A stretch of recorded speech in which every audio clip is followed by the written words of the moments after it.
கூட யோசிச்சிருக்க மாட்டார் இப்படி ஒரு சம்பவம் நடந்து நம்மளோட உயிர் போகுதேன்ட்டு. சுஜிதான்றவங்க பார்த்தீங்கன்னா அவங்க இன்ஃப்ளூயன்சர்ன்றதுனால அதை ரெக்கார்ட் பண்ணி வீடியோவாக போட்டு நாமே ஃபேமஸ் ஆகலாம், இல்லாட்டி அதால் வியூஸ் எடுக்கலாம், லைக்ஸ் எடுக்கலாம்ன்ற அந்த பேராசையால் கடைசியில் பார்த்தீங்கன்னா ஒரு ஆள் உயிரை விட்டுருக்காங்க. அந்த வீடியோவில் பார்த்தீங்கன்னா நல்லா விளங்கும். அவர் ஒரு அப்பாவி மாய்க்காரு செல்ல போனால். அவர் ஒரு தவறான எண்ணத்தில் பஸ்ஸில் பொம்பளையில் துறணும், பொம்பளையில் செய்யணும் சொல்லி ஒரு நோக்கத்தில் அவர் வந்து செய்யலை. அவர் எதாச்சியாக கையில் ஒரு பையை வச்சுட்டு இருக்காரு. கை தெரியாமல் அவங்களோட மார்க்குள்ள படுது. அது அவங்கள வேணும் சொல்லி அவங்கள ஒட்டிட்டு வேணும்னு நிற்காங்க.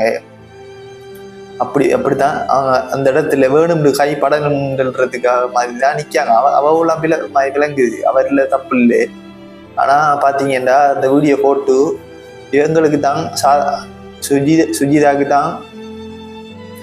சுஜிதாக்கு தான் பார்த்தீங்கன்னா ஆதரவாக காய்ச்சாங்க மக்கள். திரும்ப பார்த்தீங்கன்னா வேறு சூசைட் பண்ணி அந்த வீடியோலாம் சரியான முறை என்ன நடந்துக்கின்றது பார்த்ததுக்கு அப்புறம் பார்த்தீங்கன்னா எகெயின்ஸ் அப்படி இவக்கு எதிராக மாறிட்டு இவோலாம் தப்பு, இவோ கொல்லணும், இப்போ ஜெயிலில் போடணும், ஒரு அப்பா மனுஷன் சாவடிச்சு போட்டாங்க. உலகத்தில் இப்படி தாங்க பிரச்சனை நடந்துட்டு